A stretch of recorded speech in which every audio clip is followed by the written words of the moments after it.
The emergency sirens wailed across New Arizona Colony as the massive ship appeared in orbit. It was unlike anything the colonists had seen before, a dark, hulking vessel that seemed to swallow the light around it. The ship was 3 miles long, covered in sharp angles and weapon ports that glowed with an angry red light. Commander Jake Morrison stood in the command center, watching the display screens with growing concern. He was a tired-looking man in his mid-40s, with gray streaking through his short brown hair and lines around his eyes from too many years squinting at distant horizons. His uniform was worn but clean, and his hands were steady despite the chaos erupting around him. "Sir, they're broadcasting on all channels," Lieutenant Ben Carter said from his station. He was younger than Jake, maybe 30, with nervous energy that made him tap his fingers against the console. "You need to hear this." Jake nodded and Ben played the message. A voice boomed through the speakers, deep and grinding like rocks being crushed together. The translation software worked quickly, turning the alien words into something humans could understand. "People of this world, you now face the Vraxian Empire. We claim this system as our own. You have one choice to avoid destruction. Send your strongest warrior to face our champion in single combat. When your warrior falls, as all others have fallen, you will surrender this world and serve the Empire. You have 3 days to decide." The message ended and the command center fell silent. Jake could hear his own heartbeat in his ears. Around him, officers looked at each other with pale faces. Everyone knew about the Vraxian Empire. They were the nightmare that other species whispered about in the dark corners of space stations. Governor Phillips burst into the command center, his round face red and sweating.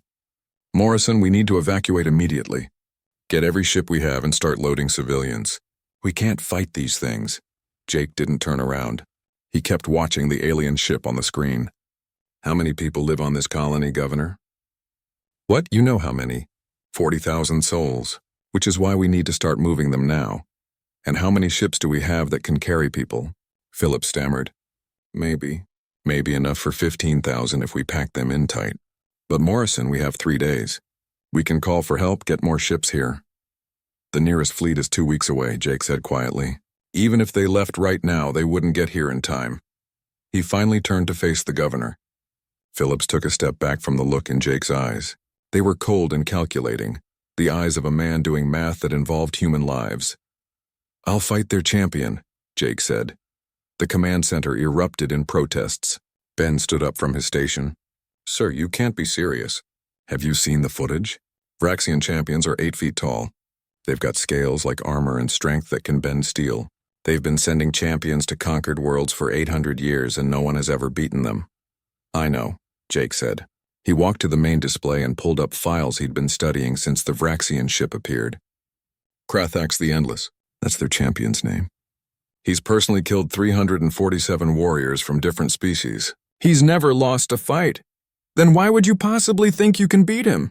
Phillips demanded. Jake zoomed in on a video clip showing Krathax fighting some kind of insectoid alien warrior. The Vraxian moved with terrifying speed, his claws tearing through his opponent's armor like paper. But Jake watched it again, then again, his eyes narrowing. "Because he fights the same way every time," Jake said softly. "Look here and here. Same opening move, same pattern.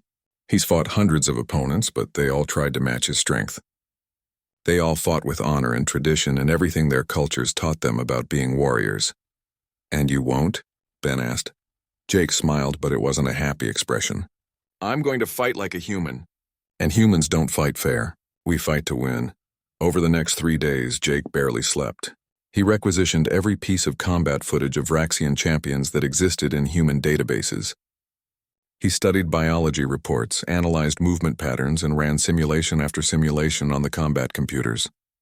Dr. Lisa Chen joined him on the second day. She was a xenobiology specialist, thin and sharp-featured, with quick hands that gestured constantly as she talked. "I pulled everything we have on Vraxian physiology," she said, spreading holographic images across Jake's desk. "Their scales are incredibly tough, but they're not uniform. See these areas along the joints? The scales are thinner there to allow movement. Can a human blade penetrate?" Jake asked. Lisa hesitated. "Maybe, if you hit the exact right spot with enough force. But Morrison, even if you could hurt him, his healing factor is incredible. We've seen them recover from wounds that would kill a human in minutes. So I need to make it count when I strike." You need to not fight him at all, Lisa said sharply. This is insane. You're not enhanced. You don't have genetic modifications or cybernetic implants. You're just a regular human who's going to die in 3 days? Jake looked up at her and she saw something in his expression that made her stop talking. Lisa, do you know how humans got to the stars? What? We're not the strongest. We're not the fastest. When we left Earth, we found out that dozens of other species were already out here. And most of them were better than us at almost everything. The Krell are stronger. The moths see better. The Centaurians are smarter. But we're still here and we're still expanding because we have one thing no other species seems to have. What's that? We adapt, we learn. We change our tactics to match our enemy. The Vraxians have been winning for 800 years because no one has forced them to change. They're apex predators who never had to evolve beyond their basic instincts. He turned back to the videos. That's going to be their weakness. On the 3rd day, Jake stood in the training room, working through movements that looked strange and improvised. He wasn't practicing traditional combat forms. He was practicing falling, rolling, running, and hitting from unexpected angles. His body was covered in bruises from throwing himself against mats repeatedly. Ben found him there as the deadline approached. Sir, it's time. The Vraxians have designated the arena. It's on an asteroid between here and their fleet. Neutral ground, they said. Jake straightened up, breathing hard. He was drenched in sweat and his hands were shaking slightly from exhaustion. Good. Let's go meet our new friend. The shuttle ride to the asteroid was quiet. Jake sat alone in the back, checking his equipment one final time. The challenge rules allowed limited gear. Basic armor, 1 blade, 1 ranged weapon with limited ammunition, and any defensive equipment that could be carried by the challenger. Jake had chosen carefully, prioritizing mobility over protection. The asteroid had been terraformed just enough to provide breathable atmosphere and standard gravity. As Jake stepped off the shuttle, he saw the arena for the first time. It was a half-mile square of rocky terrain, filled with boulders and crevasses. The Vraxians had chosen it to showcase their champions' hunting abilities. On the far side of the arena, another shuttle was landing. It was massive and ornate, covered in symbols that probably meant glory and conquest in the Vraxian language. The ramp lowered and Krathax the Endless emerged. He was terrifying. 8 feet tall with rippling muscles under dark green scales that reflected the light like metal. His head was elongated, almost reptilian, with eyes that glowed yellow in the dim light. When he walked, the ground seemed to shake. He carried a weapon that looked like a sword crossed with a cleaver, 6 feet long and humming with energy. Cameras floated in the air around the arena, broadcasting the event to both fleets and beyond. This was meant to be a demonstration, a reminder to the galaxy of Vraxian superiority. Thousands of beings across dozens of worlds would watch a human die today. Krathax stopped in the center of the arena. When he spoke, his voice was amplified so everyone could hear. Human, you are brave to face me, but bravery without strength is merely foolishness. I have killed hundreds of your kind would be. I have ended the hopes of 47 worlds. You will be remembered as another who tried and failed. Jake walked forward slowly, his hand resting on the blade at his hip. He looked small next to the Vraxian champion, like a child facing an adult, but his voice was steady when he spoke. You've killed hundreds, you say. 347 warriors have fallen before me. Each one thought they could be the exception. Each one died screaming. Jake nodded slowly, and then he smiled. It was a cold smile, calculated and dangerous. Then you've been training for me. Krathax tilted his head, confused by the human's words. But there was no more time for talking. The signal was given, and the duel began. The Vraxian champion charged immediately, moving with shocking speed for something so large. His blade came down in an overhead strike that would have split Jake in half. But Jake wasn't there anymore. He'd already moved, rolling to the side and coming up running toward the nearest cluster of boulders. The Vraxians, watching from their ship, laughed. The human was running away like prey. This would be over quickly. But Jake wasn't running in panic. Every step was calculated, leading the champion exactly where he wanted him to go. He'd spent 3 days memorizing this terrain, planning his route, setting up his strategy. Jake woke up on the first morning after accepting the challenge with his body screaming in protest. He'd been awake for 36 hours straight, and his mind felt like it was swimming through mud. But there was no time for rest. He had 72 hours to prepare for a fight that every rational part of his brain said he couldn't win. The command center was quieter when he arrived. Officers moved with purpose but spoke in hushed voices like they were already mourning him. Ben had coffee waiting, strong and black the way Jake liked it. "I've compiled everything we have on Vraxian combat," Ben said, gesturing to the massive display screens that now covered an entire wall. Videos played on loop, showing Krathax and other Vraxian champions fighting opponents from across the galaxy. "It's not encouraging, sir." Jake sipped his coffee and watched. A four-armed warrior with blades in each hand, moving with grace and precision, cut down in less than a minute. A massive bear-like creature with armor plating and raw power, crushed like an insect. A warrior in an advanced combat suit with energy weapons torn apart despite the technology. "They're all doing the same thing," Jake muttered. "Sir, they're all trying to beat him at his own game. Look at them. They charge in, they try to match his strength or his speed or his reach. They fight like warriors." Jake set down his coffee and zoomed in on one particular fight. None of them fight like survivors. Lisa Chen arrived an hour later with a portable lab setup and a determined expression. She'd brought scanning equipment and molecular analyzers, ready to dive deep into Vraxian biology. "I'm not letting you do this without every advantage I can give you," she said, unpacking her equipment. "Show me the footage again." All of it. They worked together through the morning, Lisa analyzing every injury she could see in the videos while Jake studied movement patterns. She pulled up comparative anatomy charts, showing how Vraxian physiology differed from human. "Their cardiovascular system is distributed," Lisa explained, highlighting areas on the holographic body. "They have multiple hearts, smaller ones throughout their torso. That's part of why they're so hard to kill. You can't just hit one vital spot." "What about their eyes?" Jake asked. Lisa pulled up a close-up of a Vraxian face. The yellow eyes were large and reflective, designed for hunting in low light. "Their vision is incredible. They can see heat signatures, which means hiding won't work. They can track movement in almost total darkness. But can they handle sudden bright light?" Lisa paused, thinking. "Probably not well. Eyes that sensitive to low light usually struggle with sudden illumination. But Morrison, you can't just flash a light at him and expect to win." "No," Jake agreed. "But I can use it to create opportunities." Over the next hours, they built a profile of Krathax's fighting style. He always started with an overhead strike, meant to intimidate and end fights quickly. When that failed, he switched to a circular pattern, using his reach to keep opponents at a distance while wearing them down. He was patient when he needed to be, but he always finished fights the same way, with a close-range grapple that let him use his superior strength. "He's fought for so long that he's become predictable," Jake said. "Every opponent he's faced has been strong or fast or skilled, but they've all fought within the rules of their own cultures." "They've fought with honor, and you won't?" Ben asked. Jake looked at him seriously. "I'll fight to live. That's the only honor I need." By midday, Jake had moved to the physical training rooms. He'd requisitioned several pieces of equipment that seemed strange for combat training. Climbing ropes, balance beams, obstacle courses designed for agility rather than strength. He spent hours running through scenarios, practicing movements that looked more like parkour than military combat. Captain Grant from the Special Operations Division joined him in the afternoon.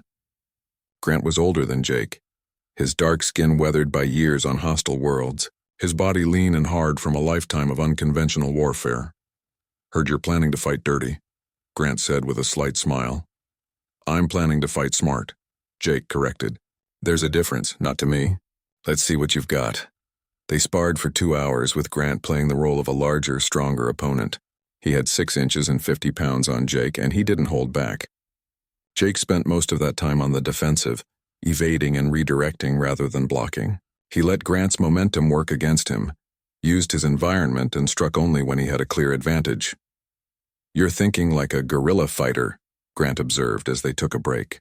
"Hit and run, never commit to a sustained engagement." "Because I can't win a sustained engagement," Jake said bluntly. "Krathax is stronger, faster, and tougher than me. If I fight him head-on, I die. Simple math. So you're going to make him chase you. I'm going to make him fight my kind of fight instead of his own." Jake wiped sweat from his face. Every warrior he's faced came from a culture with rules about combat. Honor, tradition, proper technique. I'm going to throw all that out.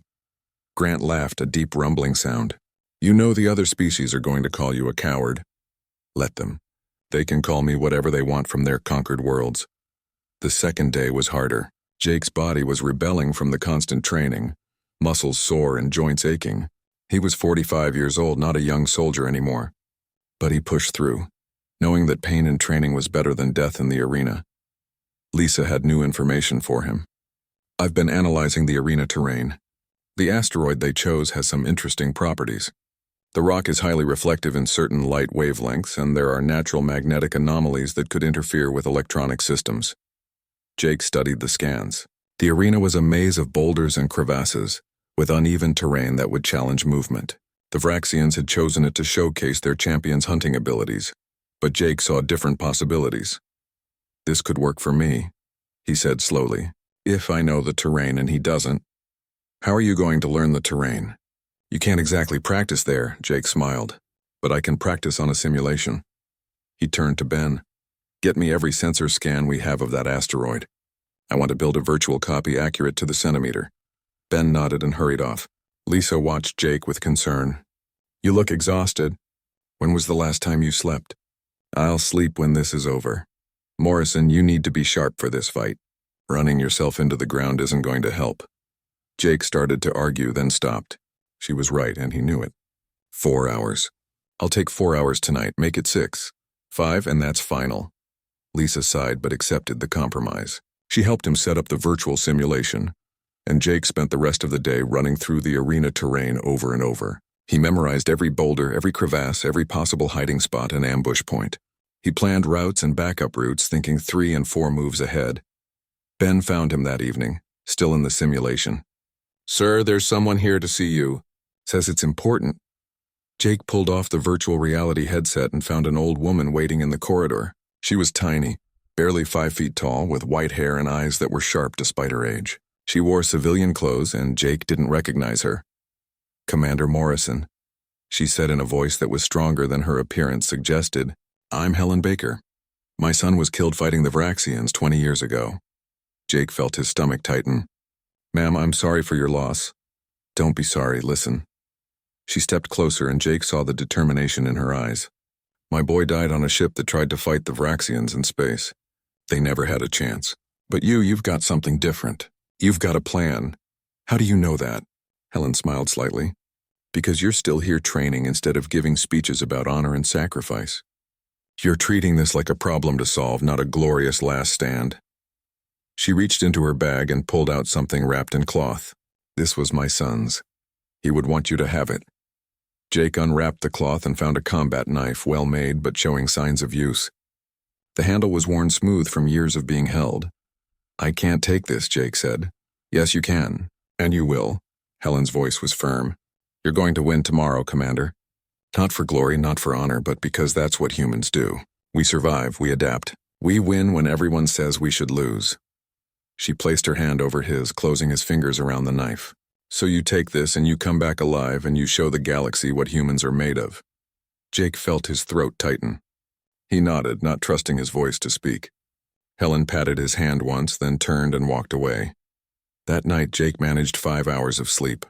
He dreamed of the arena, of running through rocky terrain with death chasing him.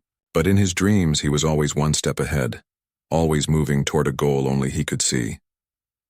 He woke before dawn on the third day, the day of the duel. His body felt heavy and sore, but his mind was clear. He went through his morning routine with mechanical precision. Shower, breakfast, equipment check. He strapped on light armor designed for mobility, attached his blade and the limited ammunition for his sidearm. He added a few special items, things the challenge rules allowed but that most warriors wouldn't think to use. Ben met him at the shuttle bay. The young lieutenant looked like he hadn't slept at all, his eyes red and worried. The arena was cold and silent when Jake stepped onto the rocky surface. The asteroid's artificial atmosphere was thin, making each breath feel slightly harder than it should. Above him, the stars watched, indifferent to the small drama about to unfold. The massive Vraxian ship hung in orbit like a dark moon, and somewhere beyond his vision, the human fleet waited and hoped. Jake could feel thousands of eyes on him through the floating cameras. This fight was being broadcast across the galaxy, to Vraxian worlds that expected another demonstration of their superiority, to conquered species that had learned to bow their heads and accept their fate. and to human colonies that desperately needed to believe their species had a chance. The arena stretched out before him, a half-mile square of carefully chosen terrain. Boulders the size of houses created a maze of passages and hiding spots. Crevasses split the ground, some shallow enough to jump, others deep enough to hide bodies. The lighting was dim, designed to favor the Varaxian heat vision that could track prey in darkness. Jake adjusted the small devices he'd attached to his armor. Reflective panels that could be angled to bounce light, a few flares in his belt that could create bright illumination, a coil of monofilament wire, nearly invisible and sharp enough to cut through most materials. Not traditional weapons, but tools that could be used creatively. Across the arena, Krathax the Endless emerged from his shuttle. The Varaxian champion walked with the confidence of someone who had never known defeat. His scales gleamed like dark metal. His muscles rippled beneath them with barely contained power. The massive blade he carried hummed with energy, leaving a faint trail in the air as he moved. When Krathax reached the center of the arena, he stopped and turned to face Jake. Those yellow eyes, glowing in the dim light, found him immediately. The champion's mouth opened, revealing rows of serrated teeth designed for tearing flesh. "Human," Krathax called out, his voice amplified by the broadcasting system. "Step forward and face your death with whatever courage your species can muster." Jake walked forward slowly, not hurrying, his eyes scanning the terrain even as he appeared to focus on his opponent. He was mapping the arena in his mind, comparing it to the simulations he'd run dozens of times. Every boulder was where he expected. Every crevasse matched his memory. "You are small," Krathax continued, tilting his head as if examining an interesting insect. "Smaller than most I have killed. Do your people have no champions? No warriors of worth? Why send me this child?" Jake stopped about 50 feet away. Just outside what he calculated was the champion's initial strike range. "I volunteered," he said simply. "Foolish, but expected. Your species is young and arrogant. You have not learned your place in the galaxy." Krathax raised his blade, and the crowd of Varaxians watching from their ship erupted in cheers that echoed through the communication channels. "I have killed 347 warriors. Each thought they could be the exception. Each died knowing they were wrong." "Then you've been training for me," Jake said, his voice calm and clear. The words seemed to confuse Krathax for a moment. His head tilted further, and Jake could see the alien mind trying to process the statement. What kind of prey spoke like that? What kind of warrior faced certain death with such calm? The signal came. The duel began. Krathax charged immediately, just as Jake knew he would. The champion's opening move was always the same, an overhead strike meant to end the fight quickly and establish dominance. The blade came down with terrifying speed, aimed directly at Jake's head. But Jake was already moving. He'd started his dodge a fraction of a second before the charge began, reading the tiny shifts in Krathax's posture that telegraphed the attack. He rolled to the right, coming up in a sprint toward the nearest cluster of boulders. The blade struck empty ground where Jake had been standing, the impact sending cracks through the stone. Krathax pulled it free with contemptuous ease and turned to follow his prey.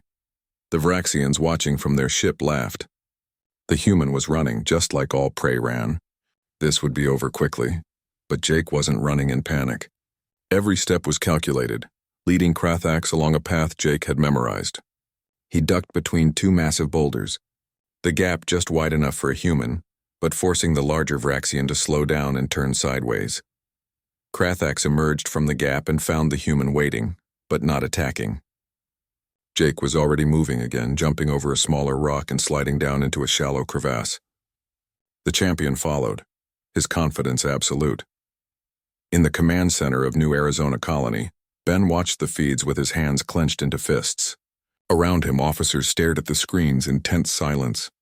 "He's just running," someone muttered. "Why isn't he fighting?" "He is fighting," Lisa said quietly. "He's making the champion chase him, wearing him down. Varaxians don't get tired. Their endurance is—" "It's not about physical exhaustion," Lisa interrupted.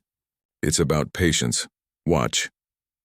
In the arena, Jake led Krathax on a winding path through the rocks. He used every piece of cover, every advantage the terrain offered. When the champion got close, Jake would use a burst of speed to create distance. When Krathax tried to anticipate his movement, Jake would change direction unexpectedly. Minutes passed, then 10 minutes. The Varaxian laughter had stopped. This was taking longer than expected. Krathax was starting to feel something he hadn't experienced in a very long time. Not fear, not yet, but confusion. This human moved like prey, but fought like something else. There was purpose in every movement, calculation in every retreat. Stand and fight, Krathax roared, his voice echoing off the rocks. Face me with honor. Jake didn't respond. He just kept moving, leading the champion deeper into the maze of boulders. And now he started to add complications. A quick flash of light from one of his reflective panels aimed at Krathax's sensitive eyes. The champion flinched, momentarily blinded. That moment of blindness let Jake reach one of his prepared positions. He'd strung monofilament wire across a narrow passage between two rocks, at knee height for a Vraxian. When Krathax charged through, the wire caught his leg. The champion stumbled, more from surprise than pain. The wire had barely cut through his scales, but it was the first time in this fight that the human had drawn blood. Krathax looked down at the thin line of green blood on his leg, then back at Jake with something new in his yellow eyes. Respect and anger. You fight like a coward, Krathax said, his voice lower now, more dangerous. Without honor. Without courage. I fight to win, Jake replied. He was breathing hard now, sweat dripping down his face despite the cold. And you're not used to that, are you? All those warriors you killed, they fought by rules. They gave you respect. They treated you like an equal. I am superior. No, Jake said, and he smiled. You're just predictable. Krathax roared and charged again, but this time there was rage in his movement.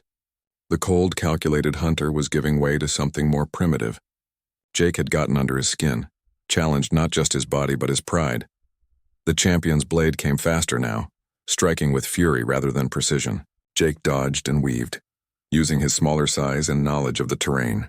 He led Krathax through a series of narrow passages, places where the champion's size became a disadvantage. Another flash of light. Another carefully placed wire.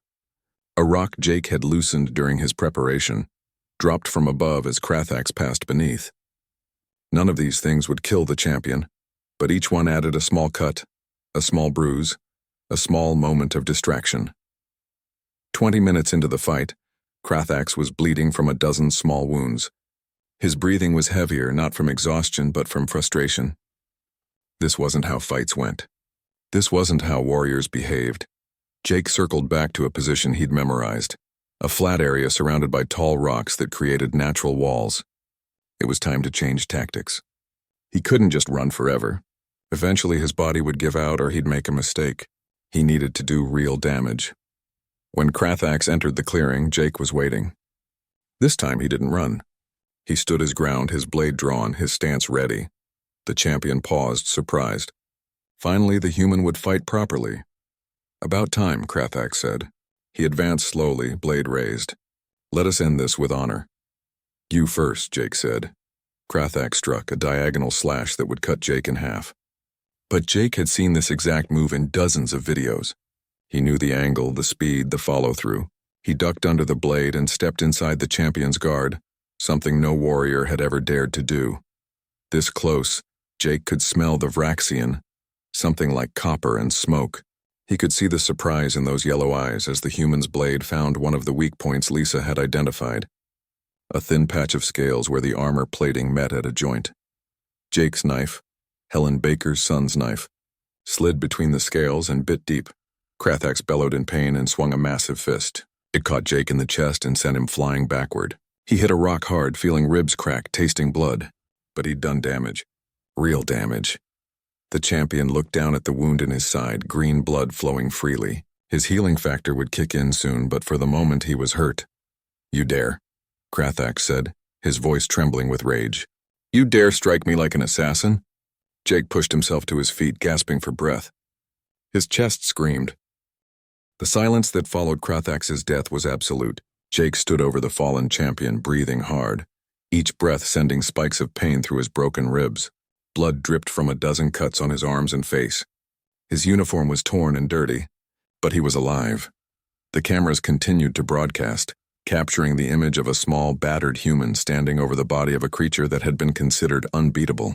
Across the galaxy, on dozens of worlds, beings watched and tried to process what they'd just seen. In the command center on New Arizona, the silence broke first. Someone let out a whoop of joy, then another, and suddenly the entire room erupted in cheering. Ben was shouting something, tears running down his face. Lisa had her hand over her mouth, her eyes wide with disbelief. On the Vraxian ship, the reaction was different. Officers stared at their screens in shock. Commanders looked at each other, confusion and anger warring on their reptilian faces. This wasn't supposed to happen. This couldn't happen. High Commander Zarkoth sat in his command throne, his claws digging into the armrests. He was ancient by Vraxian standards, his scales pale with age, his eyes still sharp and calculating. He had overseen 40 successful conquests, watched 40 champions defeat their opponents and claim worlds for the Empire. "Recall the body," he said quietly. His voice was like grinding stone, cold and hard. "Prepare the bombardment batteries." His second-in-command turned to him in surprise. "Commander, the challenge rules and the rules?" Zarkoth's voice rose, filling the command deck. "The rules were based on the assumption that our champion would win. He did not. The rules are meaningless now. But, Commander, if we violate the challenge protocols, we dishonor—" "Silence." Zarkoth stood from his throne. "Honor is for the strong. We have been humiliated before the galaxy by this prey species. We will not compound that humiliation by allowing them to live. Prepare to glass their colony. Every human on that world dies within the hour." On the asteroid, Jake heard the warning signal from his communicator. Ben's voice came through, tight with urgency. "Sir, you need to get out of there now. The Vraxian ship is charging weapons. They're going to fire on the colony." Jake looked up at the dark ship hanging in orbit. He wasn't surprised. He'd hoped the Vraxians would honor their own rules, but he'd known there was a chance they wouldn't. Pride was a dangerous thing, and he'd just wounded theirs badly. "Get everyone to the shelters," Jake said into his communicator. "Activate all defensive systems. I'm on my way back." He turned to walk to his shuttle, every step sending fresh waves of pain through his body. He'd won the fight, but the victory felt hollow now. What good was defeating a champion if they just destroyed the colony anyway? Then he heard it. A new sound cutting through the communications channel. A voice he recognized. "Vraxian vessel, this is Admiral Patricia Hayes of the Earth Defense Fleet. Stand down your weapons immediately." Jake stopped and looked up. In the space between the asteroid and New Arizona, reality seemed to ripple and fold. Then ships appeared, dozens of them materializing out of stealth. Human warships, sleek and deadly, forming a defensive wall between the colony and the Vraxian battleship. On the Vraxian command deck, alarms began to blare. Zarkoth stared at the display screens in disbelief. Where had these ships come from? Human space presence was supposed to be minimal in this sector. "How many?" he demanded. 37 ships, Commander. Mostly destroyers and frigates, but there are 3 cruisers in the formation. And something else." The sensor officer's voice trailed off. "What?" "There's a ship behind the main group. A battleship, Commander. Bigger than anything we have on record for human construction." Admiral Hayes sat in the command chair of the battleship Liberty, watching the Vraxian ship on her displays. She was a woman in her 60s with iron-gray hair pulled back in a tight bun and eyes that had seen too many battles. Her uniform was crisp and perfect, every medal earned through blood and sacrifice. "Status of the colony?" she asked. "All civilians are in shelters. Defensive shields are at maximum. Commander Morrison is returning from the arena." "Good." Hayes leaned forward slightly. "Open a channel to the Vraxian commander." When Zarkoth's image appeared on her screen, Hayes allowed herself a small smile. She could see the shock and anger on his face, and she savored it. "Commander Zarkoth," she said pleasantly, "you seem surprised to see us." "This fleet was not here an hour ago," Zarkoth growled. "How did you arrive so quickly?" "Oh, we've been here for 3 days. We just didn't want to interrupt the duel." "That wouldn't have been sporting." Hayes' smile widened. "But now that your champion has fallen according to your own rules, and you're preparing to violate those same rules by attacking civilians, well, we thought we should make our presence known." Zarkoth's claws flexed.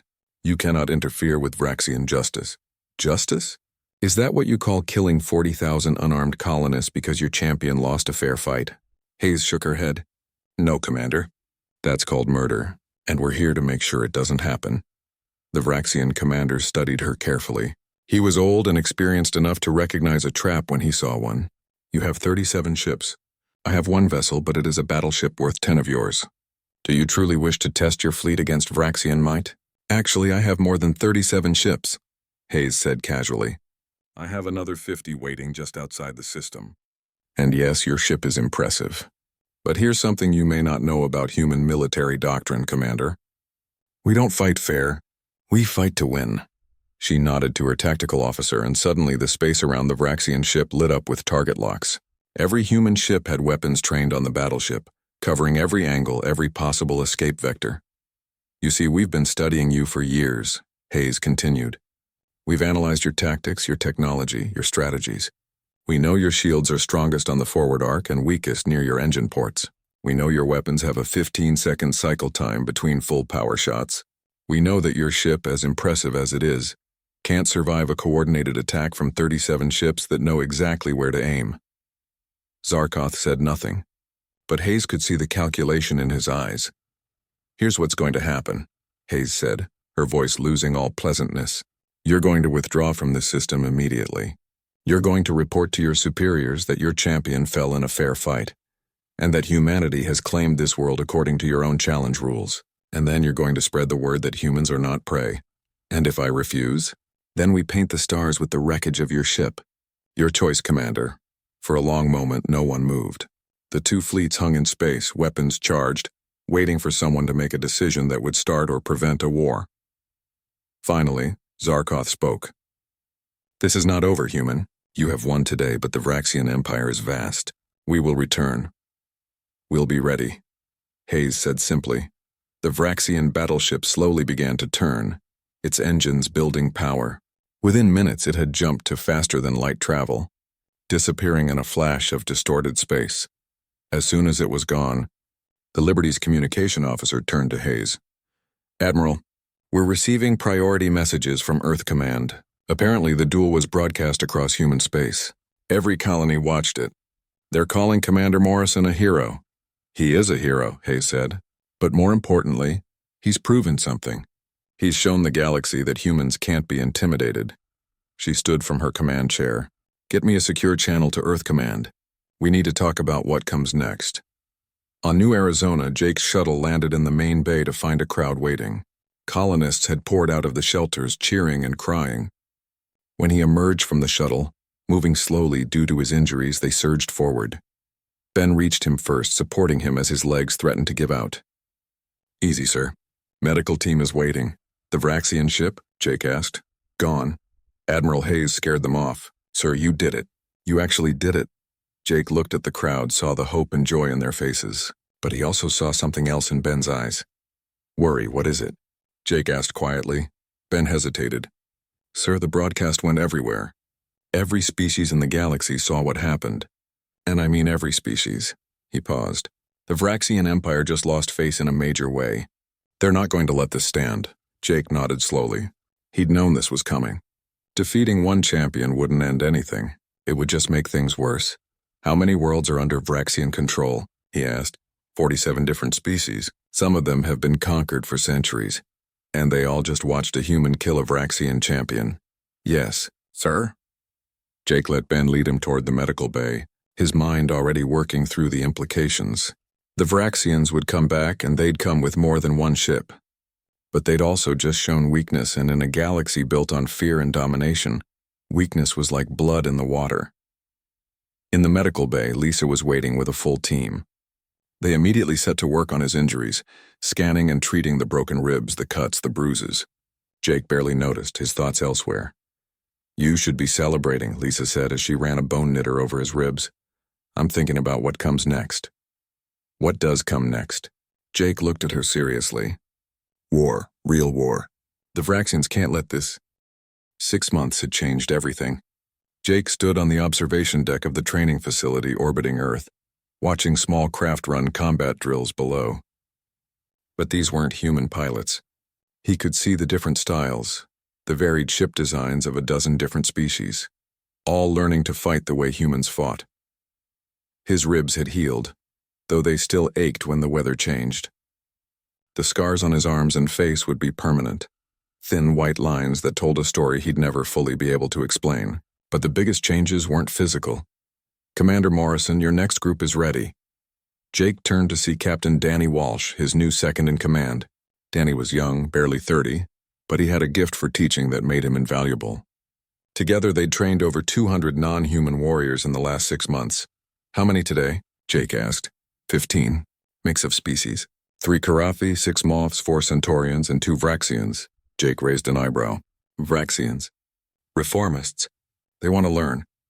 Danny smiled slightly. Word is they're not the only ones.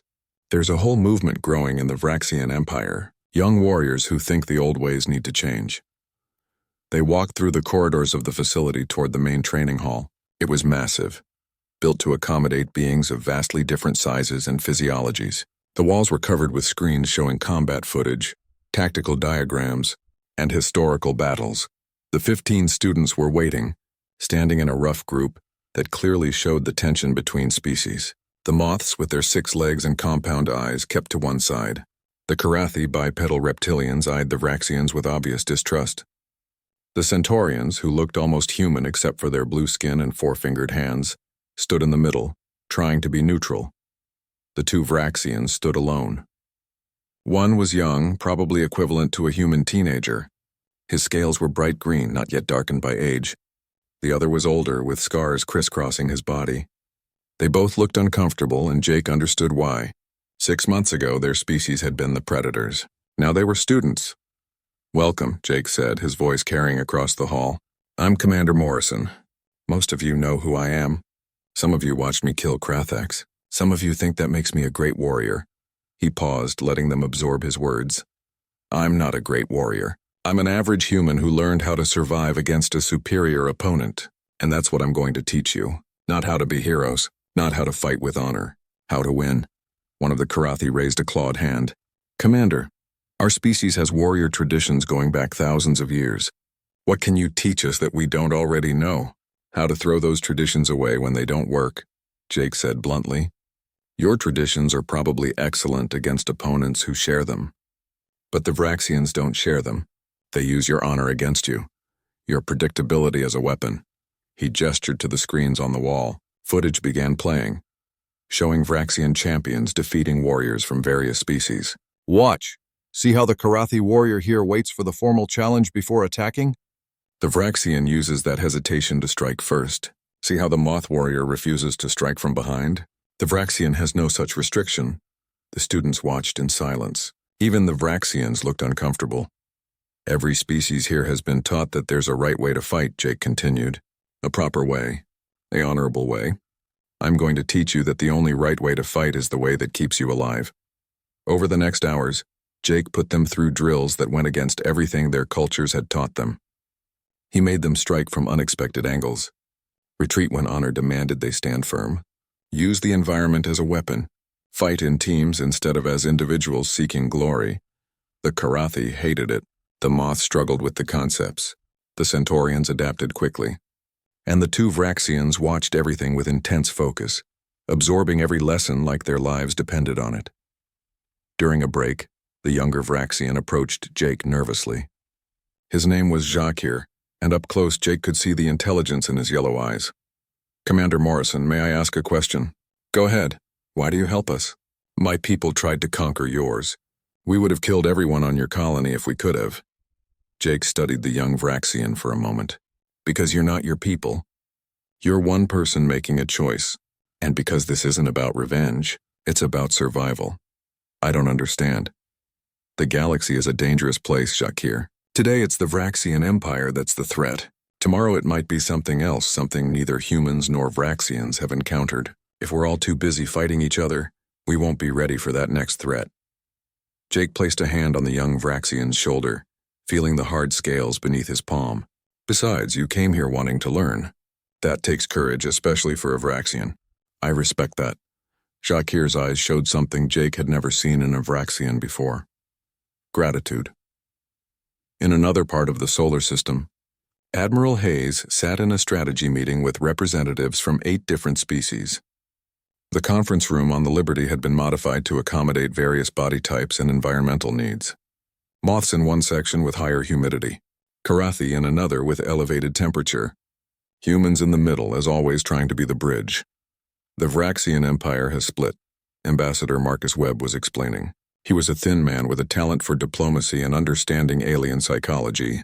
"The old guard, traditionalists who want to respond to their defeat with overwhelming force, and a growing reformist faction that believes the empire needs to evolve. "How large is the reformist faction?" asked one of the Moth representatives, its voice translated through a device that turned clicks and buzzes into human speech. "Maybe 20% of their military, 30% of their civilian population. Concentrated mostly in younger generations. That's not enough to stop a war," Hayes said. "No, but it's enough to slow one down. The traditionalists are preparing a massive fleet to attack human space, but they're having to divert resources to deal with internal dissent." Marcus pulled up a holographic map showing Vraxian territory. "More importantly, 5 conquered species have started active rebellions. They watched Morrison defeat Krathax, and they've decided to try fighting back." "Using human tactics?" Hayes asked. "Some of them, yes. Guerrilla warfare, ambush tactics, asymmetric strategies. The Vraxians don't know how to fight this kind of war. They're used to open battle, champion against champion, fleet against fleet." A Karathi general, his scales marked with battle scars, leaned forward. "Ambassador Webb, you speak of these tactics as if they're universal. But humans developed them for human bodies, human minds. Not all of us can adapt them so easily. That's why we have the training facilities," Hayes said. "Morrison and his team are teaching warriors from every allied species how to think like humans think. Not fight like humans, but think like humans. The physical techniques can be adapted to different physiologies, but the mindset is what matters." "And what mindset is that?" the Karathi general asked. "That survival is more important than glory. That winning is more important than honor. That the only rule in combat is to live while your enemy doesn't." Hayes stood and walked to the holographic display. "For too long, the Vraxians won because everyone else fought by rules. We're teaching the galaxy to break those rules." The meeting continued for hours, discussing fleet deployments, resource allocation, and coordination between species that had never worked together before. It was messy and complicated, and there were moments when Hayes wanted to scream at the inefficiency of it all. But it was also necessary. On a distant world called Carthax Prime, Swift moved through the shadows of the occupation zone. The young alien had been watching human combat recordings for months, studying the way they moved, the way they thought. Now it was time to put theory into practice. The Vraxian garrison on Carthax Prime was small, only 50 soldiers. The Vraxians didn't need large forces. Their reputation was enough to keep most species in line. But Swift and others like him had learned that reputation could be challenged. They didn't attack head-on. That would have been suicide. Instead, they used the tactics they'd learned from human broadcasts. Sabotage of supply lines, ambushes against isolated patrols, hit-and-run attacks that frustrated and confused the garrison. The Vraxian commander on Carthax Prime sent increasingly desperate reports back to the Empire. His soldiers were dying, but they never saw the enemy. The rebels struck from darkness and vanished before reinforcements could arrive. Traditional Vraxian tactics of overwhelming force were useless against an enemy that refused to stand and fight. Similar stories were coming from other conquered worlds. The Empire was bleeding, not from massive battles, but from 1,000 small cuts. Back on Earth, Jake received a communication that surprised him. It was a direct message from one of the Vraxian reformist leaders, requesting a meeting. After consulting with Admiral Hayes and Ambassador Webb, Jake agreed. They met on a neutral station, a trading hub that belonged to no single species. The Vraxian who met Jake there was old, his scales pale with age, his eyes tired but intelligent. His name was War Leader Kethzar, and he had once been one of the Empire's greatest commanders. "Commander Morrison," Kethzar said, his voice translated through a